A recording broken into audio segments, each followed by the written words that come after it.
किसान भाइयों सादर नमस्कार। स्वागत है आप सभी का एक बार पुनः आपके अपने चैनल एग्री सरहद में। किसान भाइयों, आज हम एक धान के खेत में खड़े हैं। इसमें लगभग 80 से 90% बालियां निकल चुकी हैं। तो धान में इस स्टेज पे एक भयानक बीमारी लगती है जिसको हम फॉल्स स्मट बोलते हैं, या हिंदी में कंडवा बोलते हैं, या आम चाल के भाषा में जो है हल्दी रोग बोलते हैं। तो हल्दी रोग कैसे लगती है और उससे बचने के लिए क्या क्या सावधानी बरतनी चाहिए और बाद में रोकथाम के लिए कौन कौन सी दवा उपयोग करनी चाहिए, आज हम इस वीडियो में इसी के बारे में चर्चा करेंगे। तो किसान भाइयों, यदि वीडियो आप पूरा देखते हैं और जानकारी आपके काम की होती है और जानकारी अच्छी लगती है तो चैनल को सब्सक्राइब जरूर करें। सबसे पहली चीज़ ये है कि कंडवा रोग या फॉल्स स्मट या हल्दी रोग फैलता कैसे है। कि जब किसान गलती कहाँ करता है कि जब बाली निकलने वाली स्टेज होती है तो उस समय क्या करता है, किसान खेत में यूरिया डाल देता है। पहली गलती तो ये हो जाती है। तो जब यूरिया किसान उस समय डालेगा उस समय अवॉइड करना चाहिए, यूरिया स्किप कर देना चाहिए, उस समय नहीं डालना चाहिए।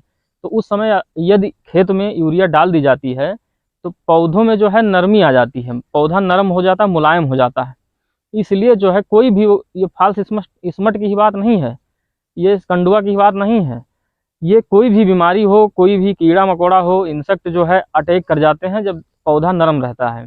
तो सबसे पहले ध्यान रखना है कि उस समय जो है यूरिया डालने से बचें, यूरिया न डालें। उसके बाद क्या है कि बाली निकल गई है अगर 50% और आपके खेत में अगर कंडवा रोग आया नहीं है तो उससे पहले ही एक, जैसे कहते हैं कि prevention is better than cure.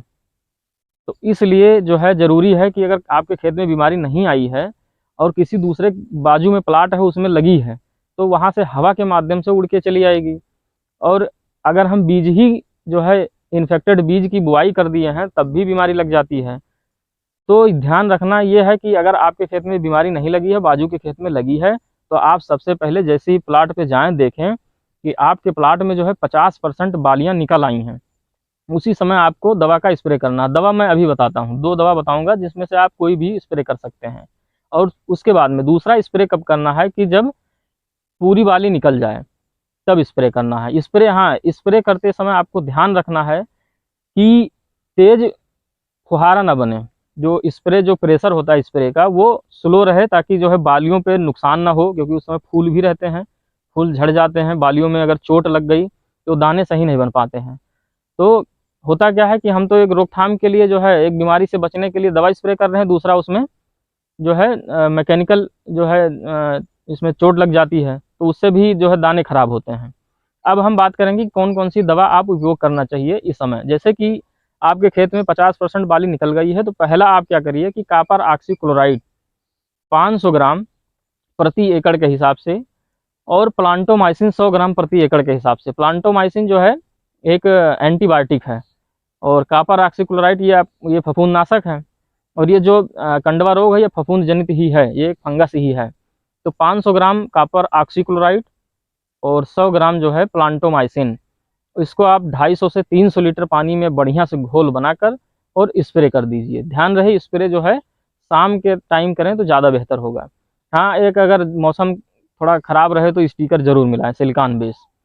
तो पहली दवाई तो ये हो गई। दूसरी दवाई यदि आपके पास उपलब्ध है प्रोपिकोनाजोल 25 EC, तो 100 ml प्रति एकड़ के हिसाब से प्रोपिकोनाजोल ले लेना है और 100 ग्राम जो है प्लांटोमाइसिन के साथ मिला के आप स्प्रे कर दीजिए।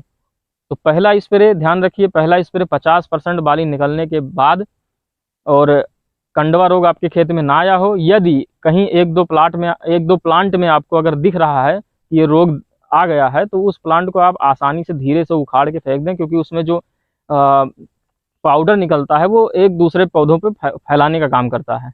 तो आसानी से उसको निकाल के बाहर कर दें और दवा स्प्रे कर दें। तो पहला स्प्रे जो है करें 50% बाली निकलने के बाद में, दूसरा स्प्रे जब बालियाँ पूर्णतः निकल गई हों उस समय स्प्रे कर दीजिए। ऐसा करने से जो है आपके खेत में ये बीमारी नहीं आएगी, आप पूर्णतः इस बीमारी से बचे रहेंगे और आपको अच्छा उत्पादन मिलेगा। जय हिंद।